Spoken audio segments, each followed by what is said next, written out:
Hello students, welcome to the Pole Science of class 10, and today we will proceed understanding about the functions of a political party.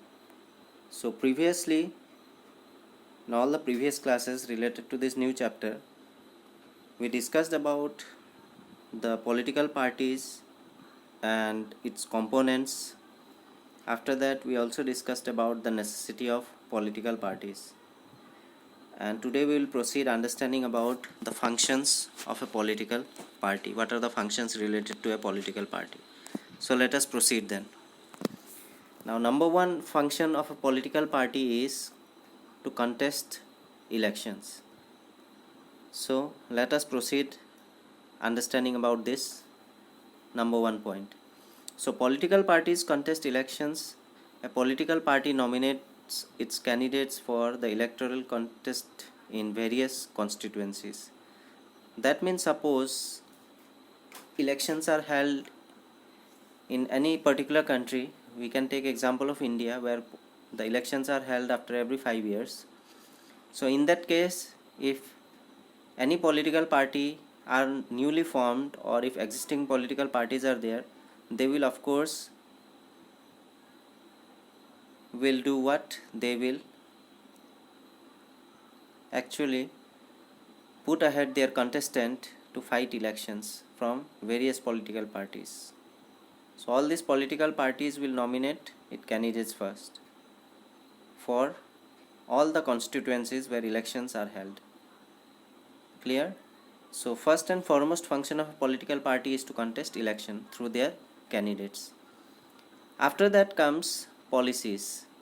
Now political parties put forward different policies and programs so that the voters can choose from them. A political party brings a large number of similar opinions under one umbrella.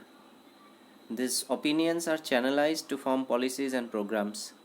The policies and programs of the ruling party are expected to be followed by the government.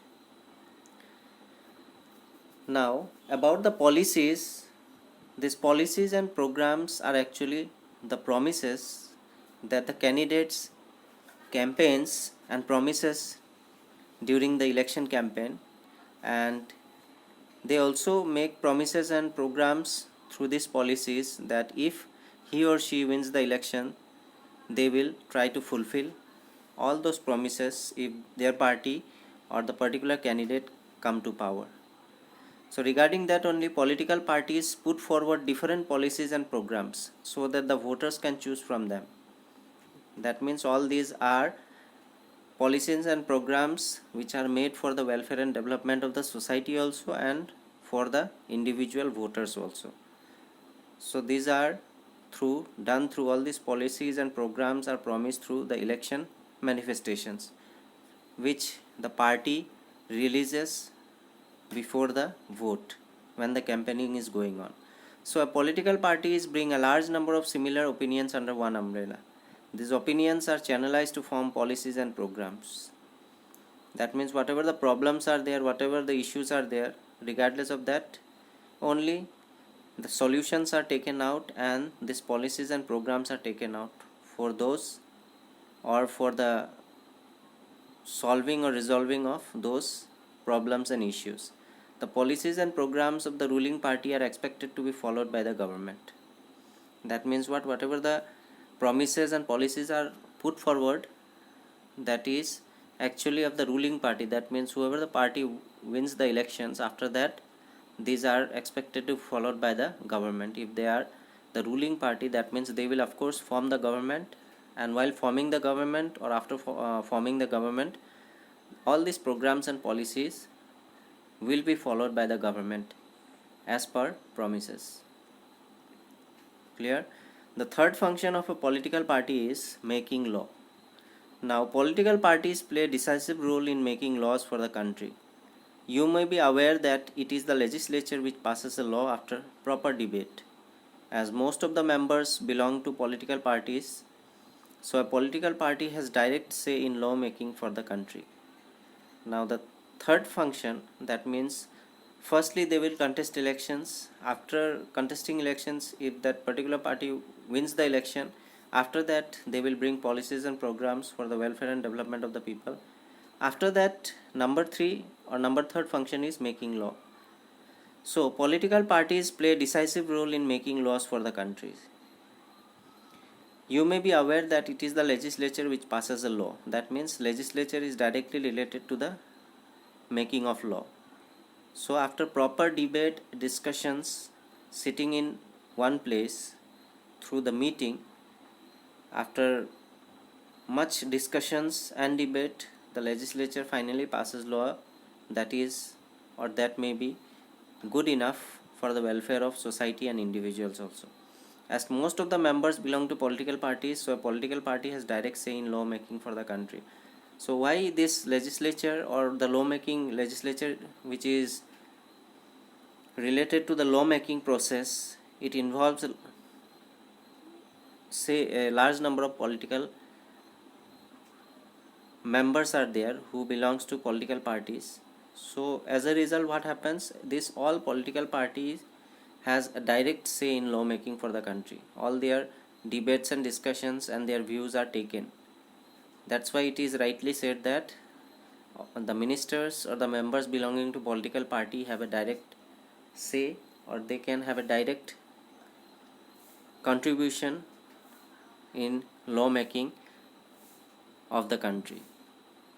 Now moving on to the 4th function is the formation of government. Now, related to formation of government, political parties form and run governments. The executive body is formed by the people from the ruling party. Various political parties are assigned different ministries to carry out the task of governance. Now, previously, after contesting elections, bringing policies to the making of law, now comes the 4th function of political parties, which is to form the government. Now, political parties form the government when we as a voter give our vote, and as a result that particular party who has the majority of 272 plus seats can form the government. After they have secured majority, they will form the government for sure, and after that, that particular party will be known as ruling party in the central government, and that will be headed by the Prime Minister and his Council of Ministers. So the Prime Minister will be the leader of the ruling party. Along with him or her, the other Council of Ministers will be assigned different ministries such as Defense Minister, then Foreign Minister, then Textile Ministers. Like that, that will be carried out when the Council of Ministers of the ruling party will be assigned different ministries or portfolios. So all these ministries, the Council of Ministers and the PM are under executive body. That means the Prime Minister heads the executive body, and the executive body directly can be said as what? This executive body consists of Prime Minister and his Council of Ministers, which is actually formed by the people in the way of voting, through the voting.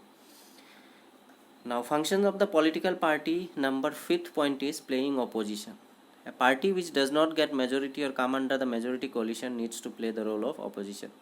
Suppose one party or an alliance which has a magical number of 272 plus seats out of 543 seats in Lok Sabha will form government for sure, and the other party or the coalition who has not achieved that magic figure of 272 will sit in the Lok Sabha as the opposition. That means that particular party getting the second highest number of seats will sit in the Lok Sabha as the opposition party. This is also one of the role of the political party, to sit as an opposition, and this opposition will look after each and every work related to the development and welfare of the people. And suppose this opposition can play an important role, because if suppose the party that wins election does not rule the country properly, at that time this opposition will come and protest against any wrong things that is being done by the ruling party. Clear? After that comes shaping public opinion. Now, political parties shape public opinion. They do so by raising and highlighting issues in the legislature and in the media. Now, whatever the parties or the candidates wins the election, that is due to the voters, and we voters are also being called as public. So whatever the public opinion is there, this public opinion is shaped by actually the political parties. Clear? Whatever we want as a individual, as an individual or as a whole, these are raised by the political parties, and this can be raised and highlighted by the legislature, in the legislature also and in the media also. Through various media platform, all our public opinion can be raised. And the last function of the political party is access to government machinery and welfare schemes. So political parties provide people access to government machinery and welfare schemes, since it is easy to approach local party leader than government officers. That means what? If we have chosen from our constituency a leader which we believe that he or she may be good for our constituency, or we can think that he or she can work for the welfare and development of the people, so at that place we can access government machinery and welfare scheme. Whatever the schemes are there, starting from various medical schemes, housing schemes, water schemes, and whatever the government welfare schemes are allotted to us from the government sides, that schemes can be accessed by us, all the people of every particular constituency. And on the other hand, it is easy to approach our local leader who has won and who has been given vote from our side to represent us in the assembly.